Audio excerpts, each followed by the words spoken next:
ప్రేక్షకులకి నమస్కారం. గోపురానికి స్వాగతం.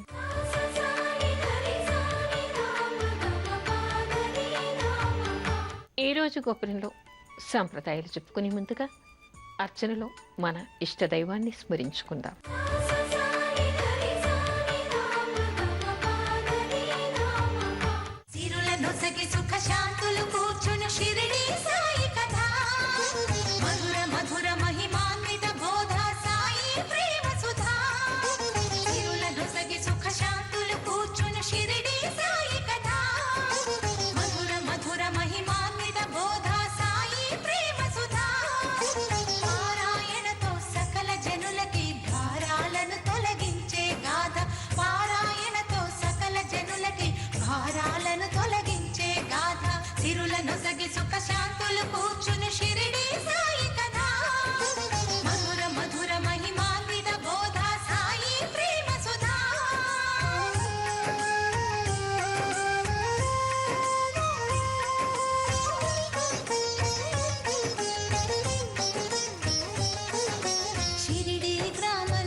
పరమాత్మునిలో లీనం పగలూరే ధ్యానం, పరమాత్మునిలో లీనం ఆనందమే ఆహారం, చేదు చెట్టు నీడయే గురుపీఠం.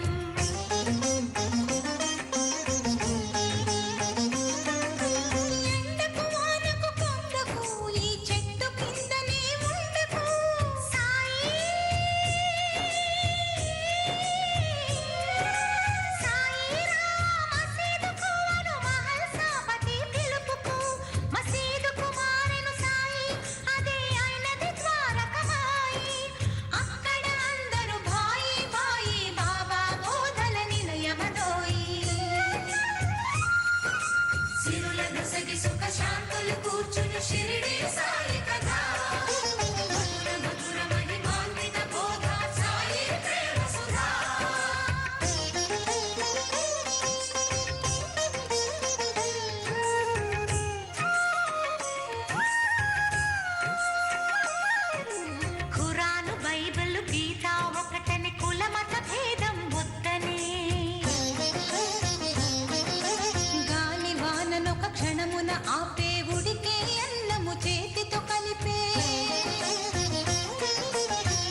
కార్తీక మాసంలో గోదానం చేయటం వలన ఎలాంటి పుణ్యం లభిస్తుంది? మనకి గోదానం అనేటువంటిది మన భారతీయ సంప్రదాయంలో అత్యంత విశిష్టమైనటువంటి ఫలితాన్ని చెప్తోంది. అనేక పురాణాల్లో గోదానం గురించి మనకి చెప్తారు. జీవితంలో ఒక మనిషి ఒక్కసారైనా గోదానం చెయ్యాలి. అసలు నిజానికి అతను బ్రతికి ఉన్నప్పుడు చేసినా చేయకపోయినా మరణించిన తర్వాతైనా 10 రోజుల తర్వాత తప్పనిసరిగా అతని పుత్రులు గోదానం చేయిస్తారు. ఎందుకంటే గోదానం చేస్తేట గోదానం వల్ల ఎలాంటి ఫలితం వస్తుంది? మనిషి చనిపోయిన తర్వాత వైతరణి అనేటువంటి నదిని దాటి వెడుతూ ఉంటాడు. ఆ వైతరణి నది ఎంత భయంకరంగా ఉంటుంది అంటే మామూలు నీళ్లు కాకుండా రక్తము, చీము, వెంట్రుకలు అలాంటి అసహ్యకరంగా ఉండే దానిలో మునిగి అక్కడి నుంచి దాటి వెళ్ళాలన్నమాట. గోదానం చేయటం వల్ల ఆ మరణించినటువంటి వ్యక్తి ఆ వైతరిని దాటడానికి గోవు తోకను పట్టుకుని దాన్ని దాటే ప్రయత్నం చేస్తారట. అంటే గోవు దానం చేయటం వల్ల అలాంటి పుణ్యం అతనికి లభించి ఆ గోవు తోకను పట్టుకుని ఆ వైతరిని నదిని దాటుతాడట. అందుకని గోదానం చేయిస్తూ ఉంటారు. అంటే గోదానం చేయటం వల్ల మనకి ఎలాంటి ఫలితం వస్తుందో ఇక్కడ కనిపిస్తోంది. ఆ గోదానము కార్తీక మాసంలో చేస్తే విశిష్టమైనటువంటి ఫలితం వస్తుందిట. కార్తీక మాసంలో కూడా ముఖ్యంగా కార్తీక శుద్ధ ద్వాదశి రోజు కానీ, వైకుంఠ చతుర్దశి రోజు కానీ, పౌర్ణిమ రోజు కానీ, బహుళ ఏకాదశి రోజు కానీ, బహుళ ద్వాదశి రోజు కానీ, మాస శివరాత్రి రోజు కానీ, ప్రదోషకాలంలో కానీ, మహాప్రదోషం చేస్తుంటాం కదా, ఆ సమయంలో కానీ, అమావాస్య రోజు కానీ, కార్తీక మాసంలోని ఏ దివసం రోజు చేసినా కూడా విశిష్టమైనటువంటి ఫలితం వస్తుందిరా. ఎందుకు అంటే గోవులో, మన భారతీయ గోవులో 33 కోట్ల దేవతలు ఉంటారు అని మనం చెప్పుకుంటూ ఉంటాం. ఈ 33 కోట్ల దేవతలు ఉంటారు కాబట్టి ఆ గోవు అనేటువంటిది అత్యంత విశిష్టమైనటువంటిది. మరో కోణంలో మనం చెప్పుకోవాలి, ఆధునికులకి అర్థమయ్యేలాగా చెప్పుకోవాలి అంటే, ఒక ఆవులో, అందులో నాటు ఆవులో ఏమిటి, దానికి మూపురంలో, వెన్నెముకలో సూర్యకేతు నాడి ఉంటుంది. ఆ సూర్యకేతు నాడి ఏమిటంటే సూర్యరశ్మి నుంచి వచ్చేటువంటి శక్తిని అది గ్రహిస్తుంది. సూర్యరశ్మిలో ఉండేటువంటి వ్యాధి నిరోధక శక్తిని అది గ్రహించి కెరోటిన్గా మారుతుంది. దానివల్ల దాని ఉత్పాదకాలన్నీ కూడా అందరికీ కూడా మేలు చేసేవిగా ఉంటాయి. ఈ గోదానం ఏ విధంగా చేయాలి, ఎలాంటి గోవును దానం చేయాలి, గోదానం చేస్తే విశిష్టమైనటువంటి ఫలితం వస్తుందా, గో సంరక్షణ చేయటం వల్ల ఫలితం వస్తుందా అనేటువంటి విషయాలు కూడా ఆధునికులు తెలుసుకోవాలి. అంటే కాలం మారుతూ ఉంటే పరిస్థితులు మారుతూ ఉన్నాయి. గోదానాలు అందరూ పుచ్చుకోవటం లేదు. గోవులని దానం చేయటానికి కూడా మనకి ఎక్కువగా దొరకటం లేదు. అసలు నిజానికి ఎలాంటి ఆవును దానం చేయాలి?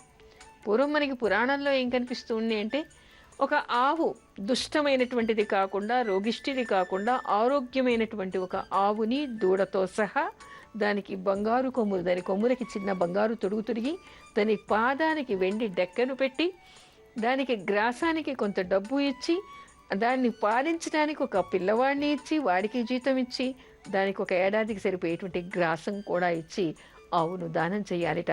పాలు పితకడానికి ఒక కంచు పాత్రని కూడా దానం చేయాలిట. ఆ విధంగా గోదానం చెయ్యాలి అంటారు. అలాంటి ఆవును గోదానం చేయటం వల్ల దాని శరీరం మీద ఎన్ని రోమాలు ఉంటాయో అన్ని వేల సంవత్సరాలు వాళ్ళు స్వర్గలోక నివాసం చేస్తారు అని మనకి శాస్త్రం చెప్తోంది. అయితే కపిల గోవుని, నల్ల ఆవుని దూడతో సహా ఎవరైనా ఒక దేవాలయానికి దానం చేశారనుకోండి, వాళ్ళకి మోక్షప్రాప్తి కలుగుతుందిట. ఏ దేవాలయంలో చేస్తే ఆ దేవుడి అనుగ్రహానికి వాళ్ళు పాత్రలవుతారట.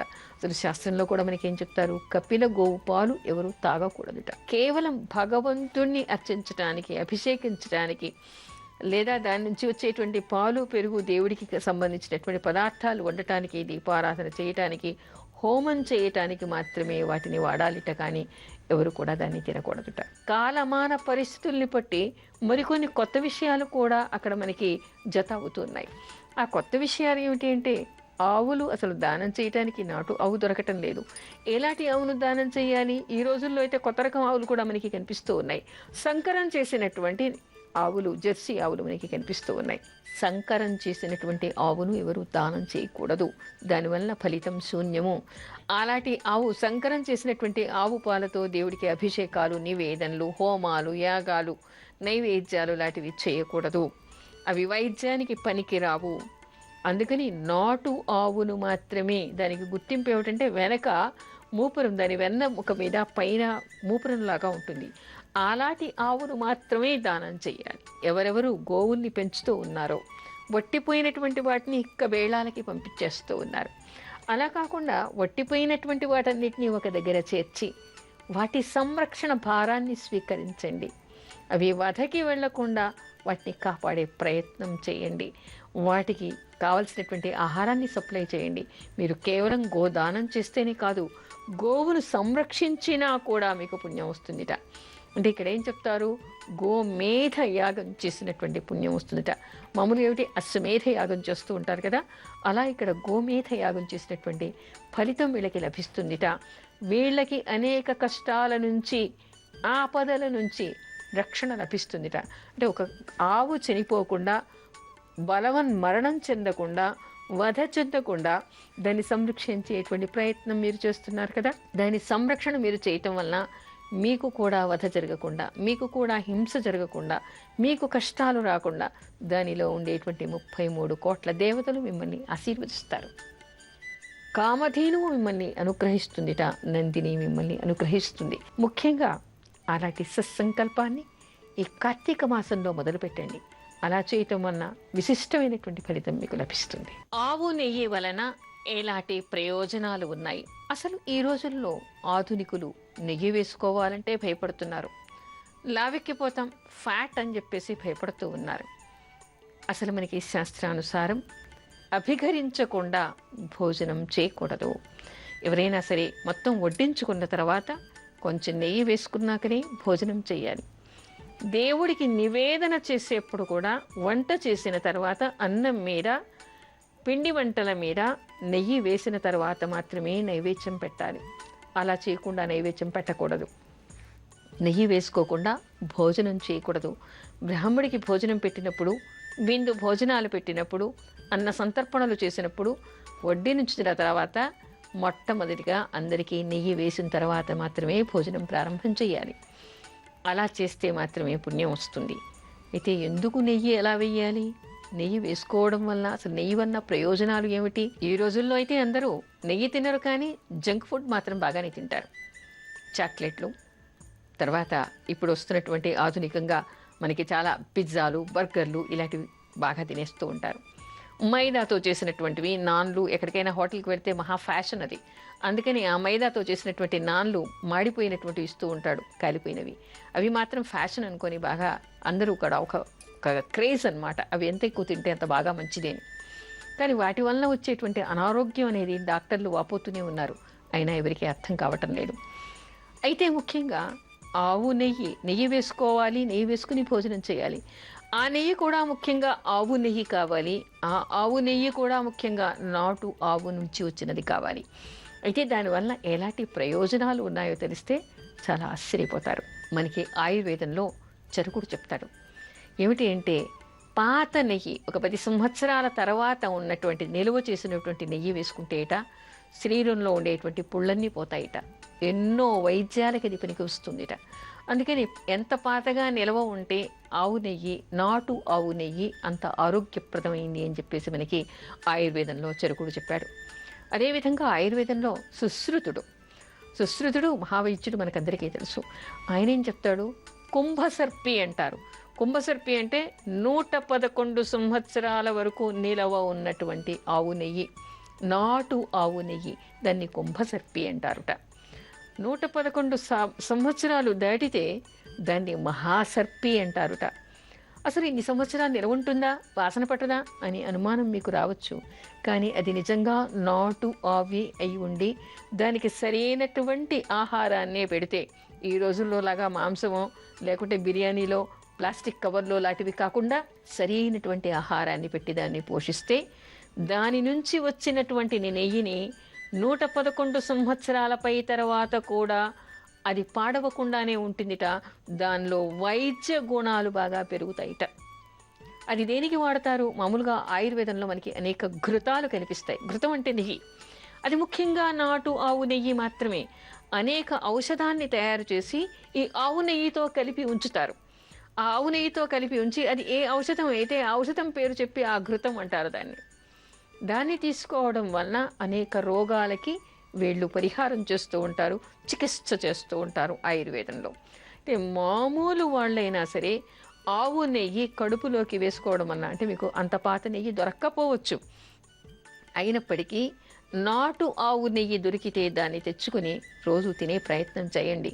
ఎవరైనా గర్భిణీ స్త్రీ కన్సీవ్ అయినప్పటి నుంచి, గర్భం దాల్చినప్పటి నుంచి డెలివరీ అయ్యే వరకు, బిడ్డకి స్తన్యం ఇచ్చే వరకు, స్తన్యం ఇవ్వడం ఆగిపోయే వరకు కూడా నిత్యం ఆవు నెయ్యితో భోజనం చేస్తే ఆ బిడ్డకి మేధస్సు పెరుగుతుందిట. అంటే శక్తి, ఆలోచించేటువంటి శక్తి, జ్ఞాపక శక్తి, స్మృతి శక్తి పెరుగుతుందిట, అవగాహన శక్తి పెరుగుతుందిట. మేధస్సు అంటే బ్రెయిన్ బాగా డెవలప్ అవుతుంది. ఆ తర్వాత గర్భిణీ స్త్రీకి కూడా ఎలాంటి ఇబ్బందులు లేకుండా తిన్నది కాస్త చక్కగా జీర్ణం అవుతుందిట. తనకి ఏదైనా లోపల పుళ్ళు, అల్సర్స్ ఉన్నా కూడా అవన్నీ కూడా పోతాయిట. ఆవు నెయ్యి నిత్యం తినటం వలన చాలామందికి ఈ రోజుల్లో అల్సర్స్, ఎందుకంటే మసాలాలు బాగా తినేస్తారు. కారాలు ఎంత ఎక్కువగా తింటే అంత బాగా ఉంటుంది. నేను బాగా కారం తింటాను అంటే అదొక ఫ్యాషన్, అదొక గొప్ప. అది తినటం వల్ల ఆ తర్వాత వచ్చేటువంటి ఇబ్బందులు వయసు పడిన తర్వాత మాత్రమే అర్థం అవుతాయి. అనేక మందికి గ్యాస్ ప్రాబ్లమ్స్, అల్సర్ ప్రాబ్లమ్స్, ఆ తర్వాత క్యాన్సర్లు. అలా కాకుండా నిత్యం కూడా మామూలుగా ఎవరైనా కూడా ఎలాంటిది తినాలి? సాత్వికమైనటువంటి ఆహారాన్ని తింటూ ఆవు నెయ్యిని భోజనంలో వాడితేట వాడికి లోపల ఏదైనా పుళ్ళు కానీ, ఏదైనా అల్సర్స్ కానీ, అసిడిటీ కానీ ఉంటే అవన్నీ కూడా పోతాయిట. ఎవరికైనా చర్మ వ్యాధులు వచ్చాయి, కురుపులు వచ్చాయి, గజ్జి వచ్చింది, తామర వచ్చింది, ఇంకేదైనా చర్మ వ్యాధి వచ్చింది, ఈ ఆవు నెయ్యిని అక్కడ అప్లై చేసి కొన్ని మంత్రాలు అచ్యుతానంత గోవిందాలటి మంత్రాలు చెప్పుకుంటే చక్కగా ఆ పుళ్ళన్నీ కూడా నివారణ అవుతాయట, నయమైపోతాయి. మరొకటి చెప్తారు, ఆవు నెయ్యి ఇలాంటి నాటు ఆవు నెయ్యిని తెచ్చుకుని అరికాళ్ళ పాదాలకి బాగా బాగా కాళ్ళు వేడికాయండి, మంటలు పుడుతున్నాయండి, కళ్ళు మండుతున్నాయండి అని చెప్పుకుంటూ ఉంటారు కొంతమంది. అరికాళ్ళకి బాగా మర్దన చేశారనుకోండి, కళ్ళు చల్లబడతాయి, కాళ్ళకున్న పొగుళ్ళు పోతాయి, కళ్ళు చల్లబడతాయి. తర్వాత కంటికి కూడా వైద్య ప్రక్రియలో కాటుక తయారు చేస్తారు, అంజనం అంటూ ఉంటారు దాన్ని. ఆ కాటుక తయారు చేసిన దాన్ని కాటుకలాగా ఆవు నెయ్యిలో పెట్టుకుంటే కంటిలో ఉండేటువంటి అనేక రోగాలు పోతాయిట. కంటిలో కూడా కురుపులు రావటం, కళ్ళు ఎర్రబారటం, మంటలు పుట్టడం, నీళ్లు కారడం, రకరకాల వ్యాధులు రావటం, ఇవన్నీ కూడా తగ్గిపోతాయిట. తల మీద మర్దన చేస్తేట తల శిరోబాధలు పోతాయిట. ఎవరికైనా జుట్టు రాలిపోతుంది, తెల్లబడిపోతుంది, ఈ రోజుల్లో 20 ఏళ్ళకే పోతోంది, అలాంటి వాళ్ళుట ఈ నాటు ఆవు నెయ్యిని కరిగించి గోరువెచ్చని నెయ్యిని 3-4 చుక్కలు ముక్కుల్లో వేసుకుంటేట జుట్టు బాగా పెరుగుతుందిట, జుట్టు రాలిపోదుట, అదేవిధంగా నల్లగా నిగనిగలాడుతూ ఉంటుందిట. అంతేకాదు చాలామంది నిద్ర పట్టడం లేదు అంటూ ఉంటారు. పడుకునే ముందు ఒక 2 చుక్కల ఆవు నెయ్యి ముక్కులో వేసుకుని కానీ, లేదా పాలల్లో ఒక చెంచా నెయ్యి వేసుకుని, గోరువెచ్చ పాలల్లో కాస్త పసుపు, ఒక చెంచా ఆవు నెయ్యి వేసుకుని ఆ పాలు తాగితే హాయిగా నిద్రపడుతుందిట. పసిపిల్లలకి, బిడ్డకి ఆవు పాలు మామూలుగా మనకేం చెప్తుంటారు, తల్లి పాల లాంటివి ఆవు పాలు అని. అంటే తల్లి పాలల్లో ఎంతటి శక్తి ఉందో ఆవు పాలల్లో అంతటి శక్తి ఉంది అని. బిడ్డలకి మామూలు పాల కంటే కూడా ఆవు పాలు ఇస్తూ ఉండండి, చక్కగా ఆరోగ్యంగా పెరుగుతారు, రోగాలు లేకుండా ఉంటాయి. వాతావరణం వల్ల వచ్చేటువంటి మార్పుల వలన వాళ్ళు ఇబ్బంది పడరు. జెనెటిక్ డిజార్డర్స్ వలన వచ్చేటువంటి వ్యాధుల వల్ల కూడా తీవ్రతరం చెందకుండా ఉంటాయి. మేధస్సు పెరుగుతుంది, హృదయ రోగాలు రాకుండా ఉంటాయి. ఇలా ఇందాక మనం చెప్పుకున్నాం కుంభసర్పి, మహాసర్పి అని. అంటే 111 సంవత్సరాల వరకు నిలవ ఉన్నటువంటిది, ఆ పైన నిలవ ఉన్నటువంటి ఆవు నెయ్యి. అదిట ఫిట్స్ రోగం రాకుండా కాపాడుతుందిట, ఫిట్స్ని తగ్గిస్తుందిట, చర్మ వ్యాధులు రాకుండా తగ్గిస్తుందిట, ఉన్మాదం రాకుండా తగ్గిస్తుందిట. అంటే మేధాశక్తిని పెంచుతుంది. అంటే ఎవరికి మేధాశక్తి ఉంటుందో వాడికి ఉన్మాదం వచ్చేటువంటి అవకాశం తక్కువ. అందుకని ఉన్మాదం రాకుండా కాపాడుతుందిట, అనేక రోగాల్ని తీసేస్తుందిట. ఎంతటి అద్భుతం ఉంది! అయితే ఇవన్నీ కూడా నాటు ఆవు నుంచి మాత్రమే వచ్చిన నెయ్యిని మాత్రమే స్వీకరించాలి, దాన్ని మాత్రమే చెయ్యాలి. అయితే ఆధునికులు అడగచ్చు, ఏమిటండి అస్తమానం నాటు ఆవు అని చెప్తూ ఉన్నారు, జెర్సీ ఆవులో వచ్చేవి కూడా అవే పాలు కదా అని అడగచ్చు.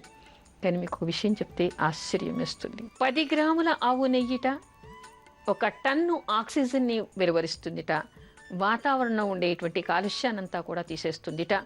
దీని మీద రష్యాలో కొన్ని పరిశోధనలు చేశారట. అంటే భారతీయులు ఆవు నెయ్యితో యజ్ఞాలు, హోమాలు చేస్తూ ఉంటారు, దానివలన ఏమిటి ఫలితం అనేటువంటిది చూడటం కోసం దాని మీద పరిశోధన చేశారట.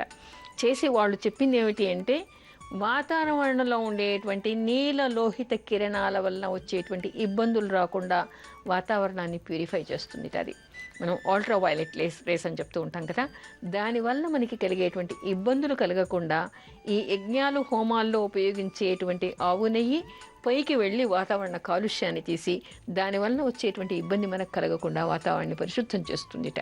National cancer institute of America వాళ్ళు ఒక పరిశోధన చేసి ప్రకటించారు. ఇది నేను చెప్పటం లేదు, అది కావాలంటే ఎవరైనా ఆ పరిశోధనల గురించి చదవండి, తెలుసుకోండి. వాళ్ళు చెప్పింది ఏమిటంటే, ఇలా సంకరం చేసినటువంటి ఆవు పాల వలన 30% క్యాన్సర్ వ్యాధి పెరిగేటువంటి అవకాశం ఉంది అని వాళ్ళు ప్రకటించారుట. మనకి అనాది నుంచి ఆయుర్వేదంలో చరకుడు, సుశ్రుతుడు చెప్తున్నటువంటిది ఏమిటి, నాటు ఆవు పాలని, పెరుగుని, వెన్నని, నెయ్యిని మాత్రమే వాడండి, అది మీకు ఆరోగ్యాన్ని ఇస్తుంది, ఎన్ని ఏళ్ళైనా కూడా ఆ నెయ్యి పాడైపోదు అనేటువంటి విషయాన్ని మనకి వైద్యులు చెప్పారు. ఆది వైద్యుడిగా మనం చెప్పుకుంటూ ఉంటాం చరకుడిని, సుశ్రుతుడిని, అలాంటి వాళ్ళు చెప్పారు. అందుకని ఇది అందరూ గమనించి ఇలాంటివి పొందడానికి తగిన ప్రయత్నాలు చేస్తే దేశం బాగుపడుతుంది. మన దేశంలో ఎవరికి కూడా అనారోగ్యం అనేది లేకుండా ఉంటుంది. మన దేశంలో ఉండేటువంటి ప్రజలకందరికీ కూడా మేధస్సు ఎక్కువ అని చాలామందికి తెలుసు. విదేశాల్లో చూస్తే అందరికంటే కూడా నిజానికి భారతీయులకి మేధస్సు ఎక్కువట. అందుకని ఆ మేధస్సును పోగొట్టుకోకుండా దాన్ని కాపాడుకునేటువంటి ప్రయత్నం చేయాలంటే మనకి ఎలాంటివి కావాలి అనేటువంటిది కూడా మనకి కొత్త అవగాహన ఉండాలి. అందుకని మన మేధస్సు పెరగడానికి అత్యంత విలువైనటువంటిది ఈ ఆవు ఉత్పాదకాలు. కాబట్టి అలాంటి వాటిని మాత్రమే మనం ఉపయోగించే ప్రయత్నం, వాటిని కాపాడుకునేటువంటి ప్రయత్నం కూడా మనం అంతా చేయాలి.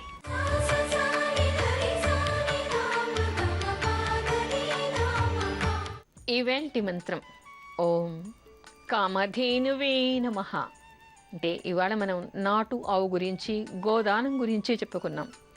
ఈ నాటు ఆవుల ఉత్పత్తి కూడా మనకి ఎక్కడి నుంచి ప్రారంభమైంది? కామధేనువు నుంచి ప్రారంభమైంది. అందుకని ఎవరైనా సరే కామధేనువుకి రోజు కూడా స్మరించి నమస్కరించుకోవాలిట. ఆవిడ ఆశీర్వచనం ఉంటే ఎలాంటి కోరికలైనా కూడా ఫలిస్తాయిట. ఆవిడ సంతతిని కాపాడమని, ఆవులని కాపాడమని చెప్పేసి నిత్యం అందరం కామధేవుని స్మరించుదాం. మన ఆవుని మనం రక్షించుకుందాం. గోపురంపై మీ అమూల్యమైన సలహాలు మాకు తెలపండి.